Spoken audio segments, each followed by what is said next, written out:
Crop insurance అనేది అర్జెంట్‌గా కట్టుకోవడం ముఖ్యం. కట్టాల్సిన అవసరం ఉంది. ఎందుకంటే ఇప్పుడు తుఫానొస్తుంది. ఏ ప్రాంతాలు ఇప్పుడు రాష్ట్రంలో ఈ ప్రాంతంలో తుఫాను ప్రభావం ఉండదు అని చెప్పడానికి ఏం లేదు.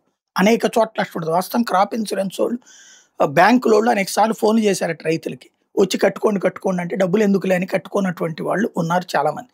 ఇప్పుడన్నా అంటే ఇంకా తుఫాను పూర్తి స్థాయి ప్రభావం చూపెట్టదు. రేపటికేమవుతది.